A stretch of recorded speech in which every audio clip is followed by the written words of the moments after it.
Good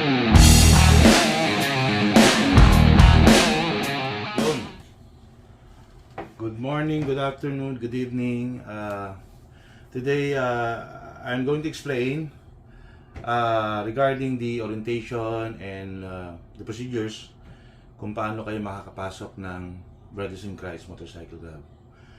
Well, basically, what is a motorcycle club? Motorcycle club is a group of individuals whose primary interest and activities involve motorcycles. A motorcycle group can range as club groups of different bikes or bikers who own same model of vehicle like the Harley Owners Group. Although tayo, chapso yung ating mga uri ng motor, ang minimum requirement is 400cc and above, no? I'm gonna explain it later. But for now, I'm trying to define kung ano yung motorcycle club muna. And then, anong pagkakaiba natin sa riding club? Just like the name suggests, riding clubs are a group of bikers who simply want to ride together. Members meet up regularly to enjoy rides as part of a group with fellow bikers, but they have little in the way of allegiance or commitment to the others in the group. So basically, ang riding club, nagra-ride lang talaga sila, no? Wala silang commitment. Ang motorcycle club or an MC na tinatawag, ay may commitment po yan. May paraan kung paano kayo makakasali, may procedures, may proseso. So, mas traditional, merong mga commitments and merong mga traditions na sinusunod, no? So, basically sa atin, sa Brothers in Christ Motorcycle Club, meron tayong mga procedures na sinusunod. So, let me orient you kung ano ang who is Brothers in Christ Motorcycle Club. We are the one and only Christian motorcycle club in the Philippines, and our only goal is to serve our Lord and Savior Jesus Christ through riding, helping, discipling people, and to move them closer to God with the use of our passion in motorcycle riding. So ano ba yung purpose natin? Our main purpose is to promote fellowship with Christian motorcycle enthusiasts, and then secondly, to build bridges to unchurched motorcycle riders. So basically, ang trabaho natin, ang goal natin, is to gather together in fellowship with other Christian motorcycle clubs, no? And then ultimately, to serve Lord Jesus Christ nga. I-bridge natin yung mga unchurched motorcycle riders. So, if may mga riders na hindi pa Christians, dadalhin natin sila kay Kristo, no? Dadalhin natin sa simbahan. And then thirdly, to bring glory to Jesus Christ through various rides, cruise-ins, the blessings of the bikers, and projects in our local community. So, may mga projects din po tayo, no? Ang Brothers in Christ Motorcycle Club. Ang club Bible verse po namin ay nasa Matthew 28:19-23. Therefore, go and make disciples of all nations, baptizing them in the name of the Father, and of the Son, and of the Holy Spirit, and teaching them to obey everything I have commanded you, and surely I am with you always to the very end of age. Ito po, I've been flashing yung mga officers po natin. Nandyan po si Pastor Hector, ang ating National Chaplain, me as your President, National President. Andito po si VP Alberto Sano, yung National Vice President natin. Si Bro Ace Herona, ang ating National Secretary. Si Richie or Ching Lim as our National Treasurer. Kung makikita niyo po, may mga ride name po kami. So pag pumasok po kayo dito, it's either kami po magbabasbas ng ride name ninyo or kayo mag-iisip ng sarili niyo ng ride name, no? Si Bro Rene Velasquez, ang ating National Sergeant at Arms. And si Bro Roy Velasco, ang ating National Discipleship Officer. And then ang National Road Captain natin ay si Mark Cabarubias. We have other officers like Ken, Bro Ken, our National Prospects Officers, and Bro Angelo Jeronimo as our National Prospects Officers. So, membership. Paano ba kayo makakapasok dito? So, as a general rule, active members must have a running motorcycle 400cc and above. Registered, insured, and capable of maintaining speeds for local highway and long travels. The prospect and all active members must have a valid motorcycle license. So, ang hangaround, may tatlo pong process, no? Napapasukin kayo bago kayo maging full patch member. When you say full patch member, regular member na kayo, and then yung inyong mga vest, susuotin na jackets or vest, ay magkakaroon na ng ganito. May mga patches na po kompleto. Pati dyan sa likod. Ayan. Okay? So, first, magiging hang around ko. If don't want to be a prospects, if you want to test the waters muna or makipag mingle muna sa amin and wala pa kayong talagang decision to join, pwede kayong mag-hang around. Pero wala kasi tayo dito mga guest riders, no? When you say gusto niyo sumali sa amin, mag-hang around talaga kayo. Ang goal niyo is to hang around and you should wear the vest also. So, ang hang around, may tatlong proseso, no? Or steps. Una-una, hang around. Then you become a prospect. Then magiging full patch members na kayo. A hang around is considered a prelude to being a prospect. A rider may choose to hang around with the club in its official rides and meetings, but is not required to serve its active members. A hang around is usually a non-believer or unchurched rider. Prospects, yun, pagkatapos ng hang around, if you want to be a prospect na, ito na yung steps, no? May mga commitment na dito. Active and current member of a local Christian church dapat and endorsed, confirmed by an officiating pastor of the said church. Prospect must attend at least 2 church services a month for a period of at least 3 months.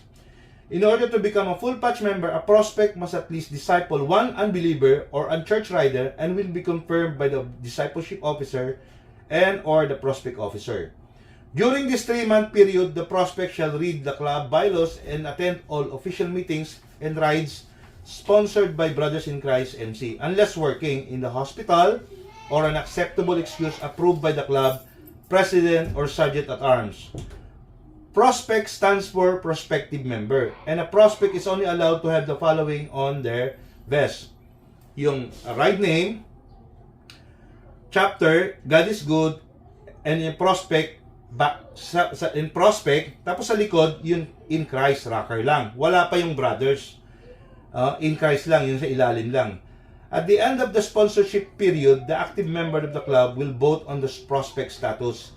It must be a unanimous vote by the active members present to be accepted as a new active member of the club. So basically, dito may mga commitment na. You will have to attend regular church Sunday services sa church nyo. And then, bago ka maging full patch or regular active member of the club, all active members must attend church services at their respective churches of at least 2 Sundays per month. All active members of the club are required to participate in all official meetings, rides, and events sponsored by Brothers in Christ MC, unless they have a valid reason, sickness, work schedule, away on vacation, or another reason determined by the valid by the club president or sergeant at arms. The club will have 1 official ride and 1 official meeting per month. So, tayo po, as an MC, meron po tayong, pag naging regular member na po kayo, full patch member, kompleto na po yung mga patches ninyo, you will have to attend 1 official meeting per month and 1 official ride per month. So, wala pong excuse yun, unless you have a very valid excuse, which is, yun nga, sickness, work schedule, away on vacation, or another reason determined valid by the club president or sergeant at arms.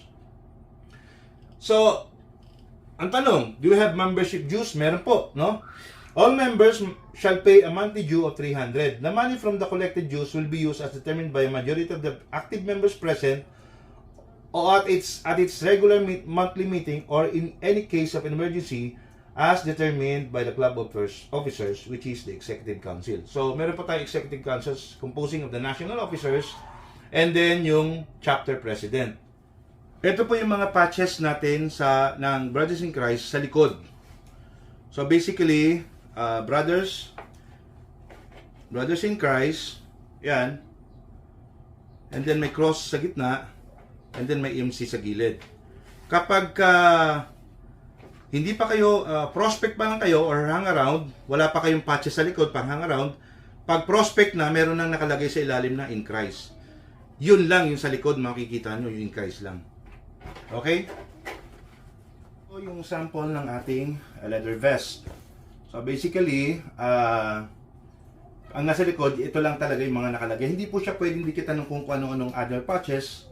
Ito lang po yung pwede natin ilagay. So, Brothers in Christ, pagka hangaround, wala po kahit isang patch sa likod na ilalagay, no? Pag prospect na, itong in Christ lang ang nakalagay, walang cross, walang MC, walang brothers.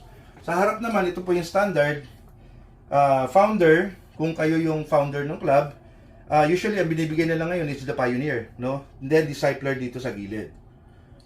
God is good, pinaka main tagline or battle cry or parang papuri natin sa Panginoon, no? And then yung right name, Eagle, ako yun. And then position, the president, and then yung kung anong chapter. So basically, yan lang. Yung iba pwedeng lagyan ng Philippine flag, okay lang yon. Pero basically, ito lang dapat ang laman ng isang vest. Okay? Okay, ito pa yung mga other frequently asked questions, no? Is the Brothers in Christ a registered group? Opo, yes po, SEC-registered po ang Brothers in Christ Motorcycle Club. So, we have documentations and everything for, and then registrations for the Securities and Exchange Commissions. Okay. Is wearing a vest mandatory? Yes po, when riding and during official functions, mandatory po tayo magsuot ng vest. And it's either you wear a vest or a jacket, no? Minimum requirements po natin ay yung vest. And then you can purchase a jacket if you want to use a jacket. No? Is there a minimum age and maximum age in joining? Wala po. As long as you can ride a 400cc bike, wala pa tayong discrimination. And of course, you should have a motorcycle nga and a license. Are we like the traditional MCs in the States and other countries? Yes, somewhat.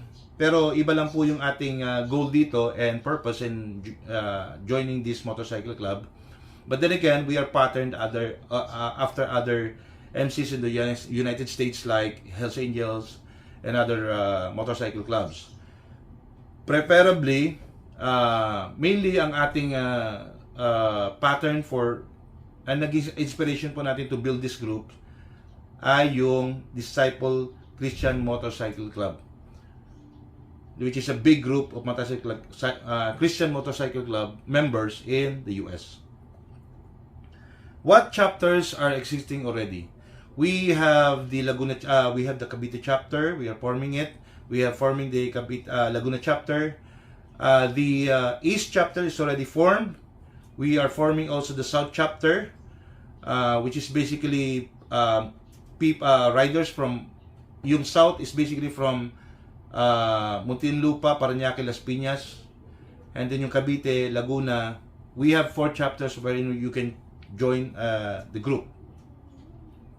If you have clarifications also, further inquiries and further questions, there are available videos in the YouTube that you can watch so that you will be oriented kung ano po talaga isang motorcycle club. So, just be careful in watching those videos kasi maaaring it may differ from the purpose that we have in Brothers in Christ MC. But basically, our group's goal is to serve Jesus Christ and to unchurch the unchurched riders. Okay?